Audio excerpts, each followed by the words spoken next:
একসময় টলিউডের জনপ্রিয় নায়িকা, তারপর রাজনীতিতে যোগ দিয়ে বদলে ফেলেছিলেন পুরো জীবন।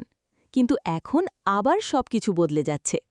নির্বাচনে হারার পর অভিনয় জগতে ফিরতে চাইছেন অভিনেত্রী সায়ন্তিকা ব্যানার্জি। তাহলে কি সত্যি রাজনীতিকে টাটা বাই বাই বললেন তিনি? চলুন জেনে নেওয়া যাক পুরো ঘটনা।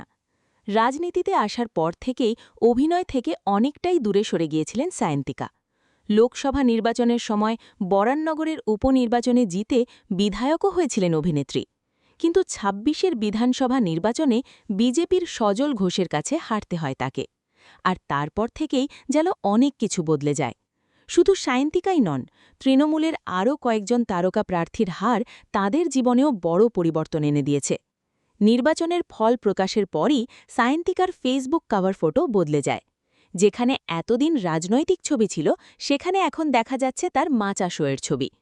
অনেকের মতে এটাই ইঙ্গিত দিচ্ছে যে অভিনেত্রী আবার নিজের পুরনো জগতে ফিরতে চাইছেন। কয়েকদিন আগেই অসুস্থ হয়ে পড়েছিলেন সায়ন্তিকা। জ্বর থেকেও ভুগছিলেন অভিনেত্রী।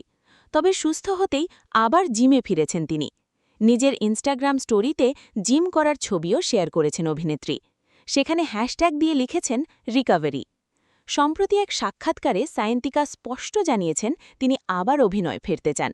গত কয়েক বছর রাজনীতির ব্যস্ততায় নিজের শরীরচর্চা আর ফিটনেসের দিকে ঠিকভাবে নজর দিতে পারেননি।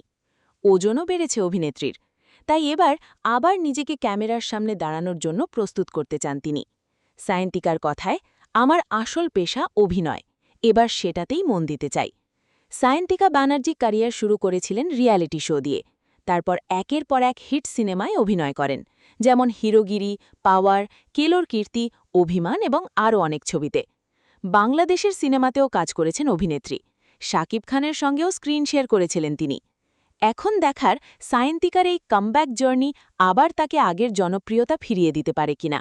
তবে ফ্যান্স কিন্তু ইতিমধ্যেই অভিনেত্রীকে আবার পর্দায় দেখার অপেক্ষায়।